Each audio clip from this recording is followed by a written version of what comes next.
الحمد لله وكفى وسلام على عباده الذين اصطفى أما بعد. بسم اللہ الرحمن الرحیم. جیسا کہ آپ سبھی جانتے ہیں کہ ہمارا سیرت کورس چل رہا ہے، جس کا آج سبق نمبر 4 ہے. 3 اسباق اس کے ہم پہلے پڑھ چکے ہیں.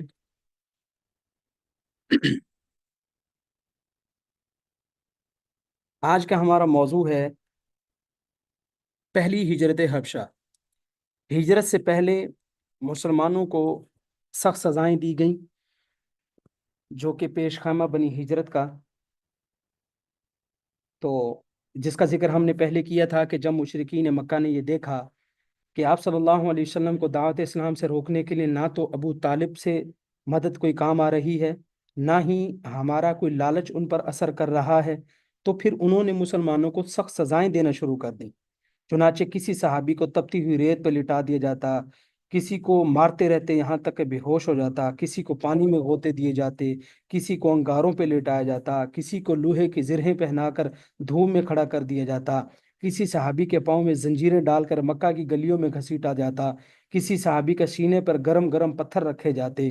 لیکن ان تمام تکلیفوں کے باوجود ان میں سے ہر ایک صحابی کی زبان پر اللہ ایک ہے، اللہ ایک ہے، اللہ ایک ہے کا نعرہ لگا رہتا تھا. تو جب انہوں نے دیکھا کہ کوئی کام نہیں بن رہا تو انہوں نے سخت سزائیں دینا شروع کر دی.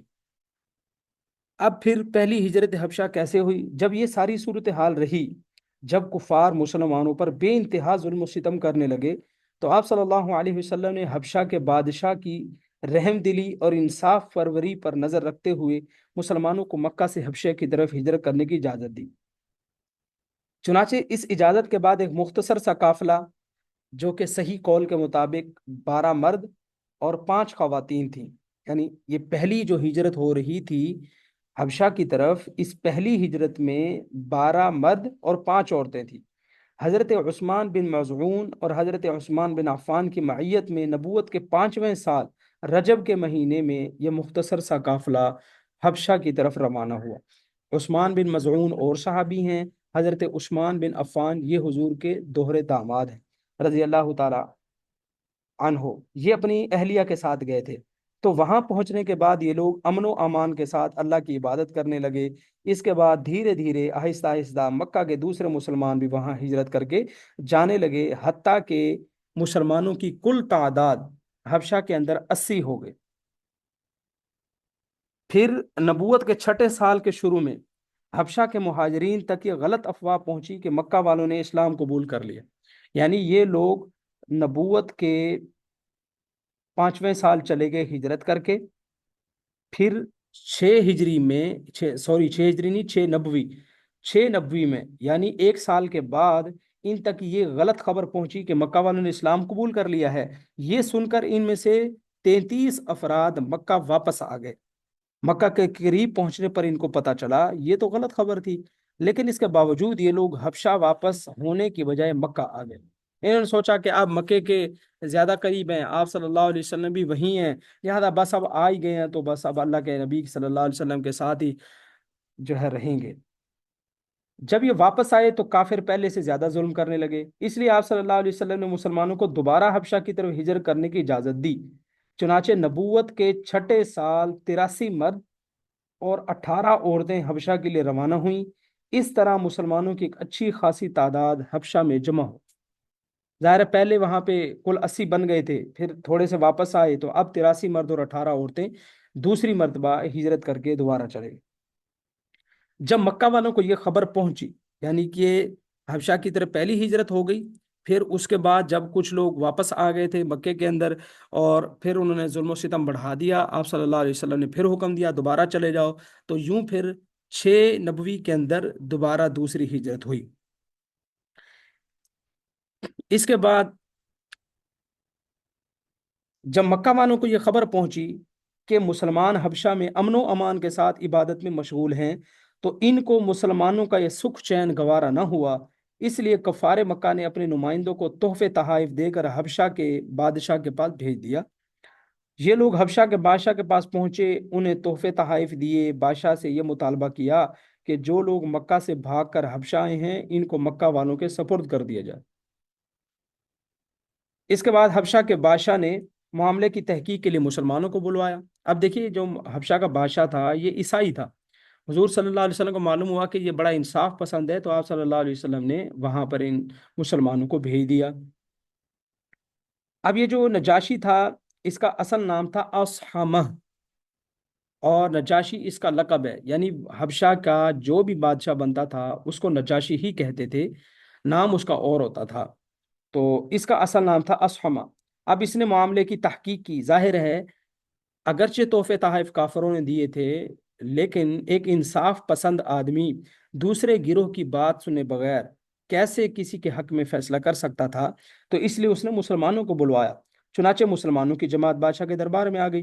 مسلمانوں میں سے حضرت جعفر طیار آگے بڑھے اور بادشاہ کے دربار میں زمانہ جاہلیت کی برائیاں، آپ صلی اللہ علیہ وسلم کی تعلیمات اور کفار مکہ کے مظالم کو پرسوز انداز میں بیان کیا۔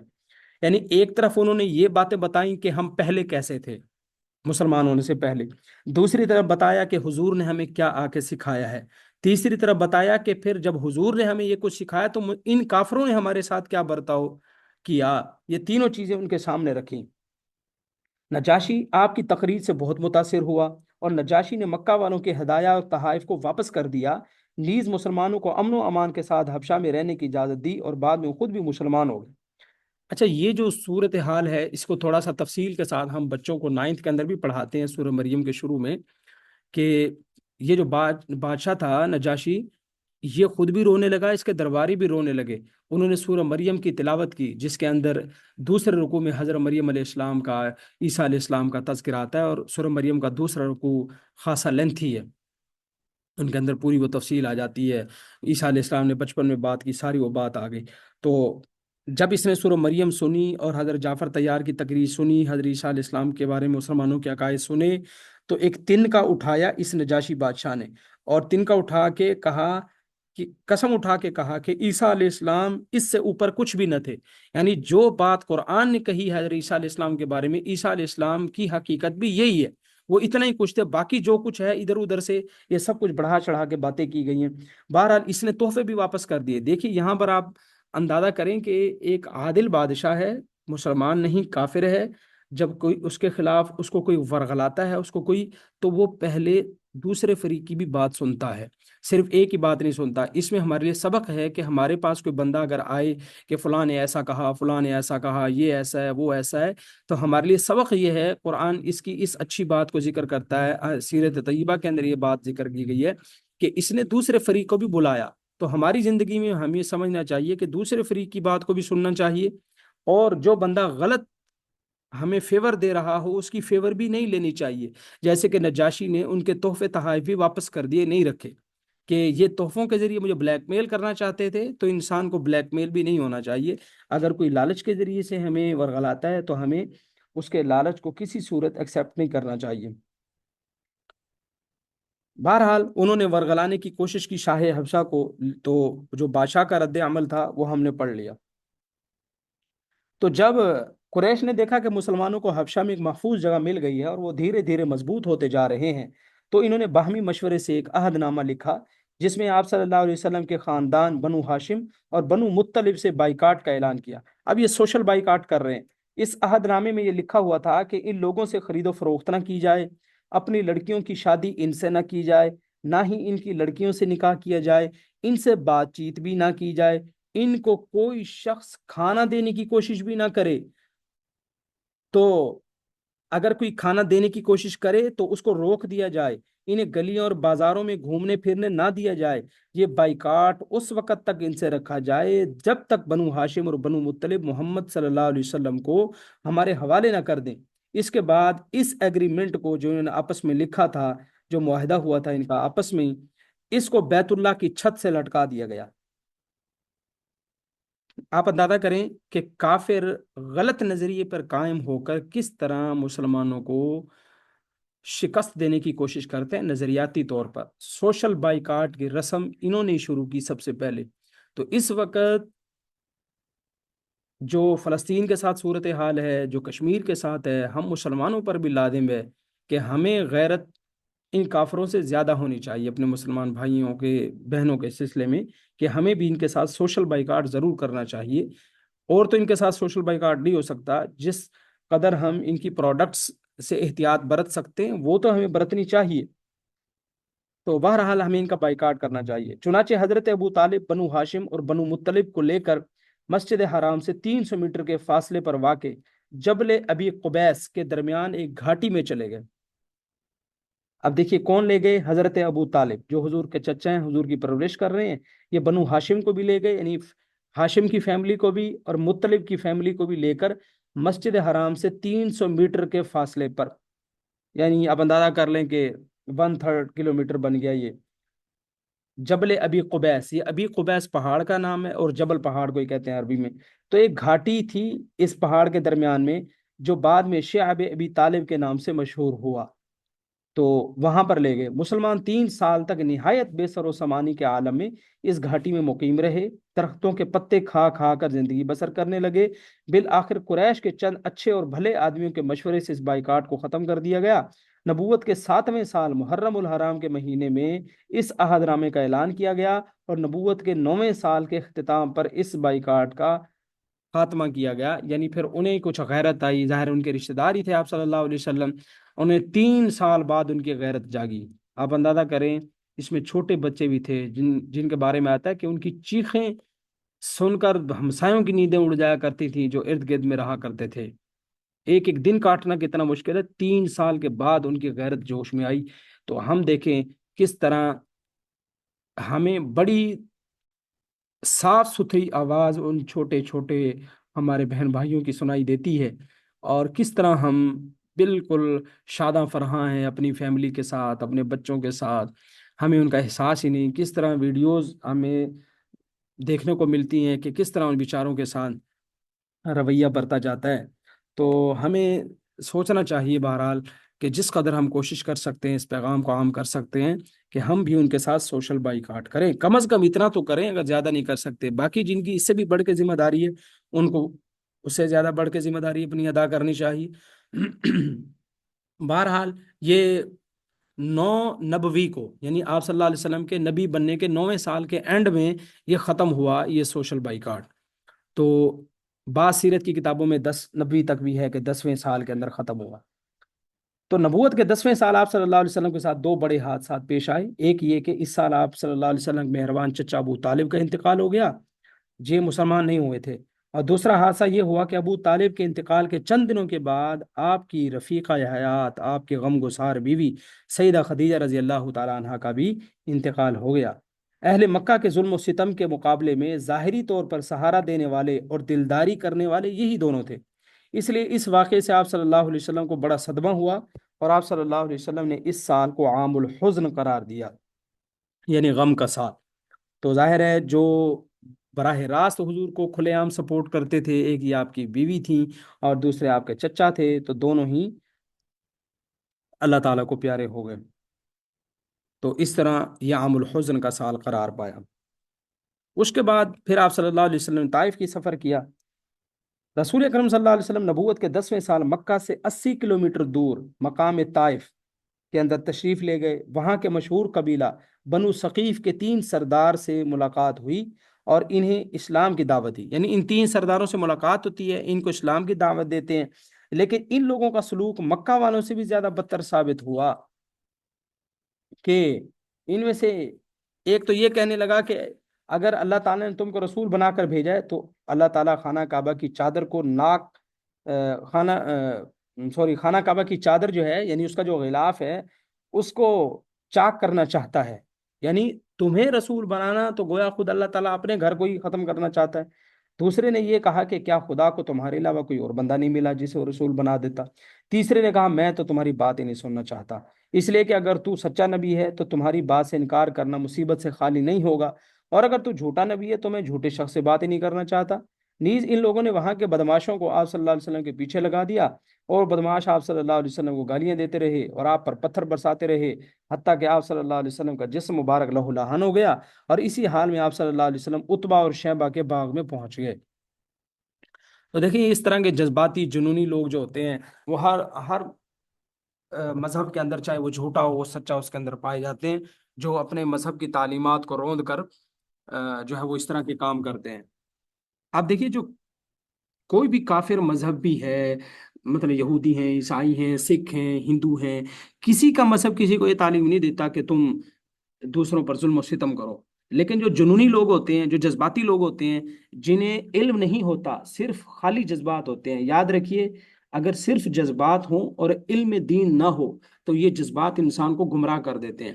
اگر انسان کا جذباتی پن علم پر مبنی ہو، علم دین پر مبنی ہو، تو یہ جذباتی پن اچھی چیز ہے اور یہ ہر انسان میں ہونا بھی چاہیے۔ لیکن جب علم نہ ہو، خالی جذبات ہوں، تو پھر آدمی دوسرے کا نقصان کرنے کے علاوہ کچھ نہیں کرتا۔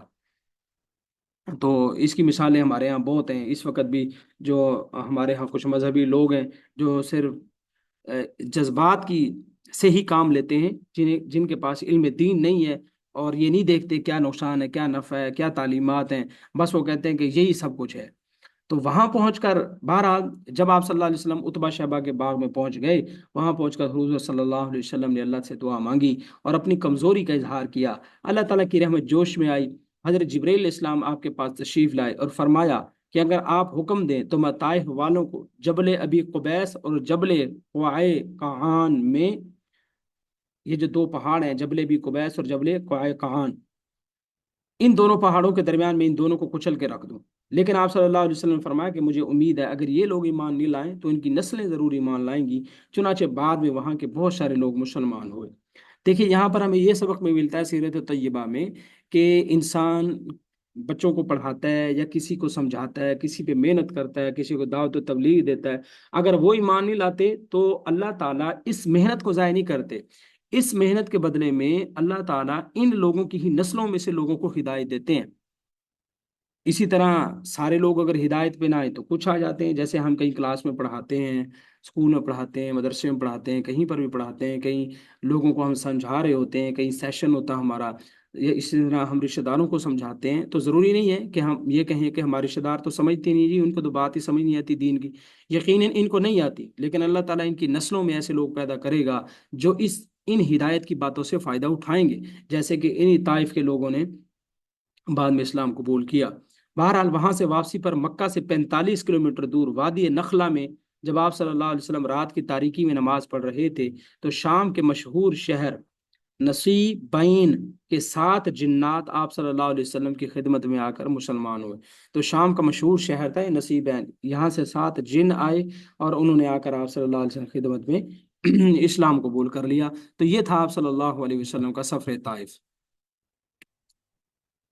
پھر اس کے بعد آپ صلی اللہ علیہ وسلم حج کے موسم بازار، عکاظ اور دیگر تجارتی اجتماعات میں عرب کے مختلف قبیلوں کی سکونت گاہوں میں تشریف لے جایا کرتے تھے۔ یعنی یہ ان کے ہاں ایک عکاظ تھا، یہ ایک بہت بڑی مارکیٹ تھی، آپ اس میں جاتے لوگوں کو سمجھاتے، اس طرح اور کہیں لوگ اکٹھے ہوتے تھے، جیسے لوگوں کے ملنے کی جگہ ہوتی ہیں جہاں لوگ جمع ہوتے ہیں، وہاں آپ تشریف لے جاتے، ان کے سرداروں سے ملتے، انہیں اسلام کی دعوت دیتے اور ان سے مسلمانوں کو پناہ دینے اور ان کی حفاظت کرنے کے سلسلے میں بات چیت کرتے۔ نیز بسا اوقات مکہ سے باہر بھی آپ صلی اللہ علیہ وسلم تشریف لے جاتے اور جو کوئی مسافر آتا جاتا ہوا آپ صلی اللہ علیہ وسلم کو ملتا تو آپ صلی اللہ علیہ وسلم اس کو بھی اسلام کی دعوت دیتے۔ دیکھیے ہم اندازہ کریں آپ صلی اللہ علیہ وسلم کس طرح دین پہنچا رہے ہیں لوگوں کو۔ اس وقت تو اتنا زیادہ وہ نہیں تھا کہ بندہ دوسروں کو دین کی دعوت دے، سمجھائے، سکھائے، مطلب اتنا زیادہ مواقع نہیں تھے، پھر بھی اللہ کے نبی صلی اللہ علیہ وسلم کس طرح دعوت دے رہے ہیں۔ آج تو دیکھیے سوشل میڈیا پہ بیٹھ کے جیسے ہم کلاس لے رہے ہیں، دنیا کے کسی کونے کا کوئی بندہ دین سیکھ سکتا ہے، پڑھ سکتا ہے۔ تو ہمیں یہ کام کرنا ہے، ہم نے دوسروں کو دین سکھانا ہے، دوسروں کو دین کی دعوت دینی ہے، چاہے ایک آدمی ہے، 2 آدمی ہے، 10 آدمی ہے، 50 ہیں۔ اگر ہماری وجہ سے کوئی ایک شخص بھی دین کے راستے پہ چل پڑا تو ہمارے لیے تو وہ صدقہ جاریہ بن گیا۔ اور جتنی ہم کوشش کر سکتے ہیں ہم اس کوشش کے مطابق جد و جہد جاری رکھیں، ٹھیک ہے، باقی رزلٹ اس کا جو ہے وہ اللہ تعالیٰ نے پھر جو نصیب میں لکھا ہوگا وہی ہوگا۔ تو اس طرح آپ صلی اللہ علیہ وسلم مختلف مقامات پر جا کر عرب کے مختلف قبائل کو دعوت دیتے رہتے تھے دین کی۔ اچھا جی، پھر اس کے بعد آپ صلی اللہ علیہ وسلم کا سفر معراج ہے۔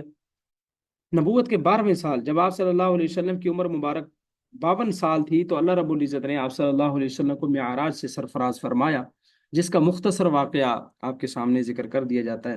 ویسے ایک مفصل واقعہ ہے، لیکن مختصر سا یہ ہے کہ آپ صلی اللہ علیہ وسلم زمزم اور مقام ابراہیم کے درمیان سے براق پر سوار ہو کر حضرت جبرائیل کے ساتھ مکہ سے بیت المقدس گئے۔ بیت المقدس میں آپ صلی اللہ علیہ وسلم نے انبیاء کرام کی امامت کروائی، پھر وہاں سے ساتویں آسمان کی سیر کرتے ہوئے اللہ رب العزت کے اتنے قریب پہنچ گئے کہ وہاں فرشتوں کو بھی جانے کی اجازت نہیں ہے۔ وہاں صلی اللہ علیہ وسلم نے اللہ تعالیٰ کا دیدار کیا، جنت و جہنم کی سیر کی۔ واپسی میں اللہ رب العزت نے تحفے کے طور پر 50 نمازیں فرض کیں، لیکن حضرت موسیٰ علیہ السلام کے مشورے سے اللہ تعالیٰ نے بار بار کم کرتے کرتے وہ 5 کر دی۔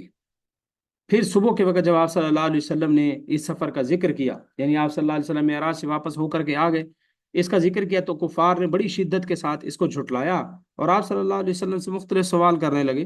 مثلا، اچھا آپ یہ کہتے ہیں کہ آپ بیت المقدس میں جا کر نماز پڑھا گئے ہیں، یہ بتائیں اس کے کتنے ستون ہیں، اس کے پلر کتنے ہیں؟ ہمارا جو قافلہ تجارت کے لیے کہاں گیا ہوا ہے وہ کہاں ہے؟ کیونکہ آپ تو ادھر ہی گئے تھے نا شام میں، تو ہمارا قافلہ بھی تو شام گیا، یہ بتائیں وہ کدھر ہے؟ آپ صلی اللہ علیہ وسلم نے ان سوالوں کا بھی جواب دے دیا، لیکن اس کے باوجود ان لوگوں نے آپ کی تصدیق نہیں کی۔ دیکھیں انہوں نے تصدیق کیوں نہیں کی؟ انہوں نے سوال اس لیے نہیں کیے تھے کہ ان کو جواب چاہیے تھے، انہوں نے سوال اس لیے کیے تھے تاکہ آپ جواب نہ دے سکیں اور یہ آپ کی بات نہ مانیں۔ تو ان دونوں میں بڑا فرق ہے۔ بعض اوقات بندہ کسی سے بات پوچھتا ہے اس لیے تاکہ اس کو جواب مل جائے، اور بعض اوقات بندہ کسی سے سوال اس لیے کرتا ہے تاکہ اس کو لاجواب کرے۔ تو ان دونوں میں بڑا فرق ہے۔ تو ظاہر ہے جو لاجواب کرنے کے لیے سوال کرتے ہیں وہ انہیں ہدایت نہیں ملتی، ان کا مقصد ہی خراب کرنا ہوتا ہے مجلس کو، نشست کو، وہ اس کا مقصد کوئی فائدہ حاصل کرنا نہیں ہوتا۔ بہرحال پھر جب یہ سارے لوگ حضرت ابو بکر صدیق کے پاس گئے اور آپ کا مذاق اڑانے لگے، کہنے لگے کہ دیکھو تمہارا جو دوست ہے معراج کا قصہ سناتا ہے، کہتا ہے میں فلاں جگہ گیا، یوں ہو گیا وہ ہو گیا۔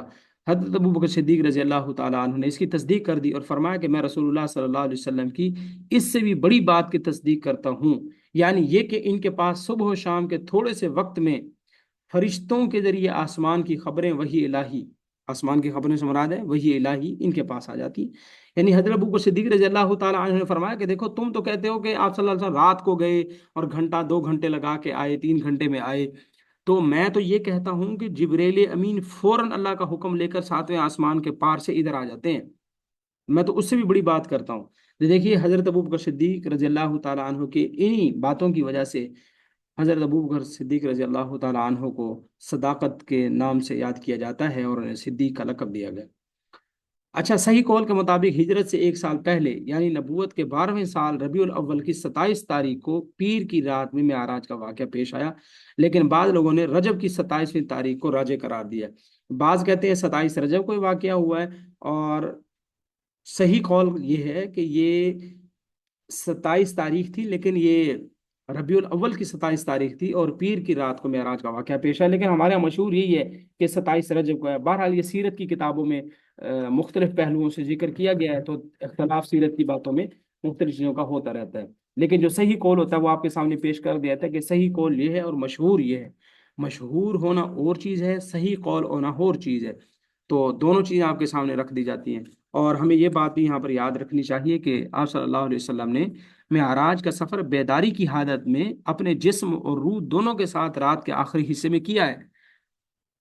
اچھا، یہاں پر یہ بات بھی سمجھ لینی چاہیے کہ سفر معراج آپ صلی اللہ علیہ وسلم نے خواب میں تو ویسے کئی بار کیا ہوا ہے، یعنی آپ صلی اللہ علیہ وسلم خواب میں ہیں اور آپ صلی اللہ علیہ وسلم کی روح معراج کر رہی ہے، یہ تو حدیث سے ثابت ہے، لیکن اختلاف اس بات میں ہے، بعض لوگ جو اختلاف کرتے ہیں وہ اس بات میں کرتے ہیں کہ آپ نے روح اور جسم، جیسے ہم فزیکلی کہیں اپیئر ہوتے ہیں، تو کیا حضور صلی اللہ علیہ وسلم نے بھی ویسے ہی معراج کا سفر کیا ہے یا صرف آپ سوئے ہوئے جو ہے وہ معراج کر کے آئے تھے؟ تو جس واقعہ معراج کو ہم ذکر کر رہے ہیں، جس کا قرآن میں تذکر آیا ہے، تو یہ وہ سفر معراج ہے جو آپ صلی اللہ علیہ وسلم نے فزیکلی کیا ہے، روح اور جسم کے ساتھ کیا ہے۔ بہرحال یہ سفر اس معراج سا مختصر سا۔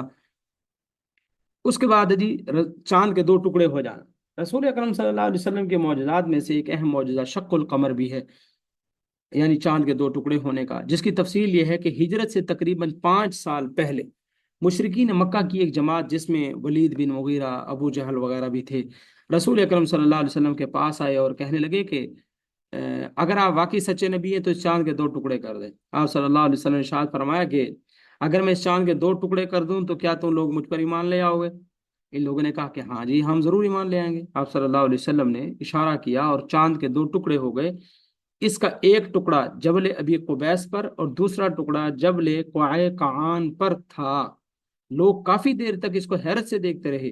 حیرت کا یہ عالم تھا کہ اپنی آنکھوں کو کپڑے سے پونچھتے تھے اور چاند کی طرف دیکھتے تھے تو چاند کے دو ٹکڑے صاف صاف نظر آ رہے تھے۔ عصر و مغرب کے درمیان جتنا وقت ہوتا ہے اتنی دیر تک چاند اسی طرح رہا، پھر اس کے بعد ویسا ہی ہو گیا جیسے پہلے تھا۔ یہ صورتحال دیکھ کر کفار کہنے لگے کہ محمد نے تو آسمان پر بھی جادو کر دیا صلی اللہ علیہ وسلم۔ پھر ان لوگوں نے باہر سے آنے والے مسافروں سے اس بارے میں پوچھا تو ان لوگوں نے بھی چاند کے دو ٹکڑے ہونے کی تصدیق کی، لیکن اس کے باوجود یہ لوگ ایمان نہیں لائے۔ دیکھیے جیسے میں نے پہلے ذکر کیا کہ سوال کرنا بعض اوقات ہوتا ہے جواب حاصل کرنے کے لیے، اور بعض اوقات ہوتا ہے لاجواب کرنے کے لیے۔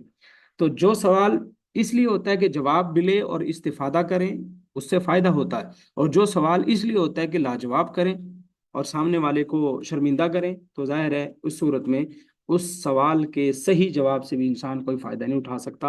اور یہ دو پہاڑ وہی پہاڑ ہیں جن کے بارے میں جبرائیل نے کہا تھا اگر آپ کہیں تو میں طائف والوں کو ان دونوں کے درمیان پیس دوں، جبل ابی قبیس اور جبل قعان۔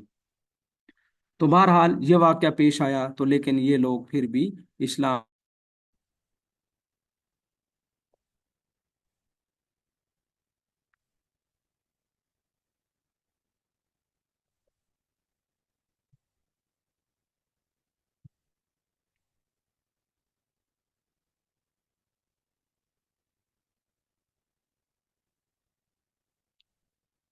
تو بہرحال یہ لوگ پھر بھی اسلام نہیں لائے۔ تو اب ہم چلتے ہیں کہ مدینہ منورہ میں اسلام کیسے آیا۔ یہ تو بات ساری چل رہی تھی مکے کی، تو مدینہ میں اسلام کیسے پہنچتا ہے؟ دیکھیے نبوت کے 11ویں سال جب آپ صلی اللہ علیہ وسلم کی عمر مبارک تھی 51 سال، مکہ اور مدینہ کے درمیان عقبہ جمرہ نامی جگہ پر مدینہ کے مشہور قبیلہ خزرج کے 6 آدمیوں سے حضور کی ملاقات ہوئی۔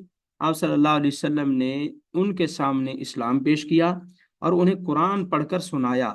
چونکہ یہ لوگ مدینہ کے یہودیوں سے ایک رسول کے آنے کی خوشخبری پہلے سن چکے تھے، یہودی ان کو بتاتے رہتے تھے مدینہ کے جو تھے کہ دیکھو آخر میں ایک نبی آئے گا، اس کی یہ صفات ہوں گی، تو انہوں نے فوراً اسلام قبول کر لیا۔ یعنی جب ایک بندے کی نشانیاں بتا دی گئی ہوں، مثال کے طور پر جیسے ایسا ہوتا ہے ہم کسی کو لینے جاتے ہیں اڈے پر تو بتا دیا جاتا ہے کہ وہ جو بندہ آئے گا اس کا قد کاٹ ایسے ہوگا، اس کے ہاتھ میں بیگ ہوگا، اس کی یہ نشانی ہوگی، شکل و صورت ایسی ہوگی، یعنی کوئی اتنا تعارف اس کا کروا دے کہ ہمیں اب اس کی شکل دیکھتے ہی اس کی پہچان لگ جائے، تو بندہ پھر شش و پنج میں مبتلا نہیں رہتا، بندہ پھر اس کو پہچان لیتا ہے۔ تو بالکل یہودیوں نے اتنا کچھ بتایا تھا کہ حضور کو دیکھتے ہی اور قرآن سنتے ہی انہیں یقین ہو گیا کہ یہی سچے نبی ہے، انہوں نے فوراً اسلام قبول کر لیا۔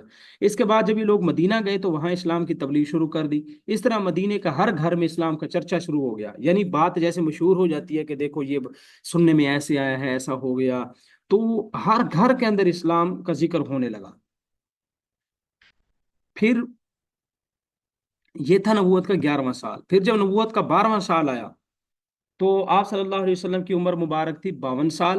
حج کے مہینے میں مدینے سے 12 آدمی حضور کی خدمت میں تشریف لائے، ان میں سے 5 تو انہی 6 میں سے تھے۔ اب یہ کل 12 ہیں، 6 وہ بندے جو پچھلے سال مسلمان ہو کے چلے گئے تھے، تو 5 وہی آئے ہوئے تھے اور 7 ان کے علاوہ تھے۔ آپ صلی اللہ علیہ وسلم نے انہیں بھی اسلام کی دعوت دی، یہ بھی مسلمان ہو گئے۔ پھر آپ نے ان سے درج ذیل چیزوں کا عہد و پیمان لیا، یعنی آپ نے ان کو یہ باتیں سمجھائی اور ان سے وعدہ لیا کہ اللہ کے ساتھ کسی کو شریک نہیں کریں گے، چوری اور زنا نہیں کریں گے، اپنی اولاد کو قتل نہیں کریں گے، کسی پر بہتان نہیں لگائیں گے، بھلائی کے کاموں میں اللہ اور اس کے رسول کے نافرمانی نہیں کریں گے۔ چنانچہ ان لوگوں نے مذکورہ بالا تمام امور کا وعدہ دے دیا۔ انہوں نے کہا کہ یا رسول اللہ، ہم جو باتیں آپ سے کہہ چکے ہیں ان پر عمل کریں گے۔ اس کے بعد یہ لوگ مدینہ واپس چلے گئے۔ تو یہ کل 12 لوگ تھے، 6 لوگ پہلے مسلمان ہو گئے تھے اور 7 اب ہو گئے، 6 پچھلی مرتبہ اور اب 12 آئے تھے، ان میں سے 7 نئے لوگ مسلمان ہوئے تھے، 5 پچھلے ہی تھے۔ تو کل یہ 7 اب والے اور 6 پہلے والے 13 لوگ مسلمان ہو گئے تھے۔ یہ تھی بیعت عقبہ اولا پچھلی۔ اب ہے بیعت عقبہ ثانیہ۔ جب یہ لوگ مدینہ گئے تو خوب زور و شور کے ساتھ اسلام کی تبلیغ شروع کر دی، یعنی یہی لوگ جب 7 اب والے مسلمان ہو کے گئے اور 6 پہلے والے تھے، انہوں نے وہاں جا کر خوب اسلام کی دعوت دی۔ ان کی کوشش سے بہت سارے لوگ مسلمان ہو گئے، اور نبوت کے 13ویں سال جبکہ حضور کی عمر 53 سال تھی، حج کے موسم میں مدینہ منورہ سے 70 مسلمان حج کرنے آئے اور آپ سے ملاقات کرنے کی نیت سے آئے. آپ صلی اللہ علیہ وسلم نے ان کا استقبال کیا اور عقبہ جمرہ، یہ جگہ کا نام ہے، وہاں پر کہا کہ میں تمہیں رات کے وقت تم سے ملوں گا وہاں پہ. وعدے کے مطابق آپ صلی اللہ علیہ وسلم رات میں وہاں تشریف لے گئے اور ان سے اس بات کا وعدہ لیا کہ وہ حضور اکرم اور مکہ سے مدینہ جانے والے مسلمانوں کا اپنے بچوں اور اپنی عورتوں سے بھی زیادہ حفاظت کریں گے. یعنی پہلے ہجرت وہاں ہوئی تھی حبشہ کی طرف، اور اب حضور ان کو سمجھا رہے تھے کہ دیکھو اب محفوظ ٹھکانہ وہی ہے مسلمانوں کے لیے، تو اس لیے جو مسلمان مکہ سے مدینے آئیں گے تم ان کی اپنی بیوی بچوں سے بھی زیادہ حفاظت کرو گے. چنانچہ ان لوگوں نے حفاظت کا وعدہ کیا. اس کے بعد آپ صلی اللہ علیہ وسلم نے ان میں سے 12 آدمیوں کو انصار کے قبیلوں کا سردار بنا کر مکہ سے مدینہ کے لیے روانہ کر دیا. یعنی 12 آدمی بھیجے اور ان کو قبیلوں کا سردار بنایا اور ان کو وہاں پر مدینے کے اندر بھیج دیا تاکہ وہاں پر جا کر مزید جو دعوت کا کام ہے اس کو پروان چڑھایا جا سکے اور مزید لوگوں کو دین کی طرف بلایا جا سکے. اس کے بعد ہے سفر ہجرت. ظاہر ہے اب آپ صلی اللہ علیہ وسلم کے 13واں سال تھا مکے میں، اور مکے میں آپ صلی اللہ علیہ وسلم 13 سال رہے. تو عقبہ ثانیہ کی بیعت میں جب مدینے والوں سے بات طے ہو گئی کہ مسلمان اگر ہجرت کر کے مدینہ جائیں گے تو مدینے کے لوگ انہیں پناہ دیں گے، تو اللہ کے رسول صلی اللہ علیہ وسلم نے مکہ کے مسلمانوں کو مدینہ کی طرف ہجرت کرنے کا حکم دیا. چنانچہ آہستہ آہستہ مسلمان مدینہ کی طرف ہجرت کرنے لگے، یہاں تک کہ مکہ میں صرف چند مسلمان باقی رہ گئے. آپ صلی اللہ علیہ وسلم اللہ کے حکم کے انتظار میں بیٹھے ہوئے تھے، اس لیے آپ صلی اللہ علیہ وسلم نے ہجرت نہیں کی. اسی درمیان حضرت ابوبکر صدیق نے بھی ہجرت کرنے کا ارادہ کیا، لیکن آپ صلی اللہ علیہ وسلم نے ان کو روک لیا اور فرمایا کہ شاید آپ میرے ساتھ ہجرت کریں. یہ سن کر حضرت ابوبکر صدیق رضی اللہ تعالی عنہ رک گئے اور آپ صلی اللہ علیہ وسلم نے ہجرت کا ارادہ ترک فرما دیا. اس کے بعد ہے جی کہ کافروں نے حضور صلی اللہ علیہ وسلم کے گھر کا محاصرہ کر لیا. کہ کفار کو جب معلوم ہوا کہ مسلمان مدینہ کی طرف ہجرت کر کے جا رہے ہیں اور مکہ میں صرف چند مسلمان بچ گئے ہیں، تو انہیں یہ خوف ہوا کہ اگر محمد صلی اللہ علیہ وسلم مدینے چلے گئے تو کبھی اندیشہ ہے کہ مدینے والے متفق ہو کر ہم سے جنگ کرنے کے لیے آ جائیں. اس لیے انہوں نے دار الندوہ میں اس سلسلے میں مشورہ کیا کہ کیا کیا جائے. دار الندوہ ایک گھر تھا. کسی نے کہا کہ جی محمد صلی اللہ علیہ وسلم کو قید کر دیا جائے، یعنی انہوں نے تو محمد ہی کہا، درود شریف ہم پڑھ رہے ہیں کہ محمد کو قید کر دیا جائے. کسی نے کہا کہ ان کے شہر سے نکال دیا جائے، یعنی جلا وطن کر دیا جائے. بالآخر ابو جہل کے مشورے سے فیصلہ ہوا کہ ہر قبیلے سے ایک ایک نوجوان تلوار لے کر رات میں آپ کے گھر کا گھیراؤ کر لیں، اور جب صبح کے وقت آپ باہر نکلیں تو سب لوگ ایک ساتھ مل کر آپ کو قتل کر دیں. چنانچہ ان لوگوں نے رات میں آپ صلی اللہ علیہ وسلم کے گھر کا محاصرہ کر لیا، آپ کے گھر کو گھیر لیا. اللہ رب العزت نے حضرت جبرائیل کے ذریعے آپ صلی اللہ علیہ وسلم کی قریش کی اس سازش کا پردہ چاک کر دیا اور حضور کو آگاہ کر دیا. اسی وقت ہجرت کرنے کا حکم دے دیا. آپ صلی اللہ علیہ وسلم کے پاس کفار کی چند امانتیں رکھی تھی، اس لیے آپ صلی اللہ علیہ وسلم نے حضرت علی کو اپنے بستر پر سلا دیا اور ان کے پاس مکہ کے کافروں کی امانتیں رکھوا دی اور یہ کہا کہ تم صبح ان کے امانتیں ان کے تک پہنچا دینا اور پھر صبح کو آ جانا مدینہ. اس کے بعد آپ صلی اللہ علیہ وسلم سورہ یاسین کی تلاوت کرتے ہوئے گھر سے باہر تشریف لائے. آپ صلی اللہ علیہ وسلم اپنی مٹھی میں مٹی رکھے ہوئے تھے. باہر نکل کر آپ نے اس مٹھی کو جس کے اندر مٹی تھی اس کو کافروں کی طرف پھینکا. اللہ تعالیٰ کے حکم سے ہر ایک کافر کی آنکھ میں اس مٹی کا کچھ حصہ پہنچ گیا، جس کی وجہ سے کفار اپنی آنکھوں کو ملنے لگے. آپ صلی اللہ علیہ وسلم اسی درمیان ان کی نظروں کے سامنے سے نکل گئے، لیکن ان میں سے کسی نے بھی آپ صلی اللہ علیہ وسلم کو نہیں دیکھا. تو دیکھیے یہ معجزہ ہے کہ جب اللہ تعالیٰ کسی کی حفاظت کرنے پہ آتے ہیں، اللہ تعالیٰ جب کسی کا ساتھ دیتے ہیں تو پھر مکے کی سب سے بڑی قوت تمام کافر دشمن جمع ہو کر حضور کا کچھ نہیں بگاڑ سکتے. تو یہی بات قرآن میں اللہ نے کئی جگہ پہ فرمائی ہے کہ جس کو اللہ محفوظ رکھنا چاہتا ہے اس کا کوئی کچھ بگاڑ نہیں سکتا، اور جب اللہ ہی خود تکلیف دینے میں آئے تو کوئی بچا نہیں سکتا. تو اس لیے ہمیں اللہ تعالیٰ کے بتائے ہوئے راستے پر چلنا چاہیے. جو اللہ کا بتایا ہوا راستہ ہے، جو اللہ کا دکھایا ہوا راستہ ہے، یقیناً اسی میں ہی نجات ہے، اسی میں ہی کامیابی ہے، اسی میں ہی سب کچھ ہے. تو ہمیں یہ بات سمجھنی چاہیے، اور اسی لیے ہم سیرت پڑھ رہے ہیں. دیکھیے مشکلیں تو زندگی میں آئیں گی. اللہ کے نبی صلی اللہ علیہ وسلم جن کے لیے دنیا بنی ہے، سب کچھ ہوا ہے، دیکھیے کتنی تکلیفیں اٹھا رہے ہیں، دین کے لیے کتنی تکلیفیں برداشت کر رہے ہیں. دین کو سیکھنا، سکھانا، عمل کرنا، لوگوں تک یہ پیغام پہنچانا آسان کام نہیں ہے، یقیناً مشکل کام ہے. دیکھیے مشکل ہے تبھی تو پھر اس کا بدلہ بھی بہت زیادہ ہے. تو ہم نے سب سے پہلے اپنے گھر میں یہ کام کرنا ہے، اپنی زندگی پہ سیرت کو اپلائی کرنا ہے کہ جس طرح نبی کریم صلی اللہ علیہ وسلم نے مشکل وقت کاٹ کر خود دین پر چلے، لوگوں کی فکر کی، ہم کم از کم اپنے گھر میں تو دین کو قائم کر لیں کم از کم۔ پھر جہاں ہمارا اٹھنا بیٹھنا ہوگا وہ لوگ بھی دین پہ چلیں گے، وہ جب دیکھیں گے ہمیں کہ ہمارے دوست جو ہمارے رشتے دار ظاہر ہے یہ بھی تو عمل کرتے ہیں، دین پہ چلتے ہیں، تو اللہ تعالیٰ اس کی برکت سے دوسروں تک بھی دین کو پہنچا دیں گے۔ ورنہ کم از کم ہمارا اپنا گھرانہ تو نبی کریم صلی اللہ علیہ وسلم کے دین کا مرکز اور محور ہونا چاہیے، کہ ہمارے گھر کے لوگ تو کم از کم دین پر چلتے ہوں، تاکہ قرآن کی اس آیت پر بھی عمل ہو جائے کہ اے ایمان والو اپنے آپ کو اور اپنے اہل خانہ کو جہنم کی آگ سے بچا لو۔ حضرت عمر فاروق کہنے لگے یا رسول اللہ، بندہ اپنے آپ کو تو جہنم سے بچائے، اب اپنے بیوی بچوں کو جہنم سے کیسے بچائیں؟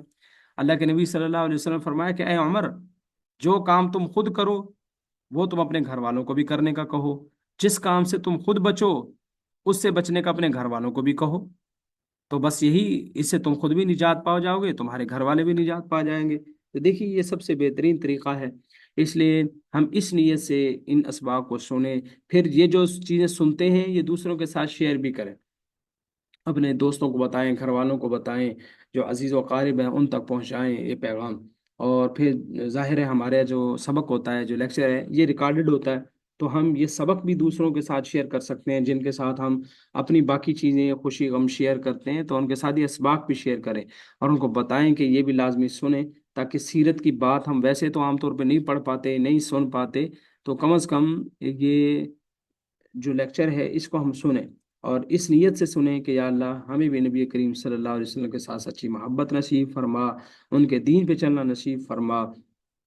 دیکھیے یہ چیزیں جو دنیا کے اندر جن کے پیچھے انسان لگا ہوا ہے، یہی سب کچھ نہیں ہے۔ آج بچوں کو میں پڑھا رہا تھا سورۃ توبہ کی آیت، کہ اللہ تعالیٰ فرماتے ہیں، آیت نمبر 24 ہے سورۃ توبہ کی، اللہ تعالیٰ فرماتے ہیں اے ایمان والو، اے مسلمانوں، اگر تم نے اپنے بیوی بچوں کو، اپنے رشتے ناتوں کو، اپنے خاندان کو، اپنے پیسے کو، اپنے گھر کو اور اپنی تجارت کو اللہ اور اس کے رسول سے زیادہ محبوب بنا لیا ہے، تو پھر یاد رکھو اللہ کا تم پر عذاب آئے گا۔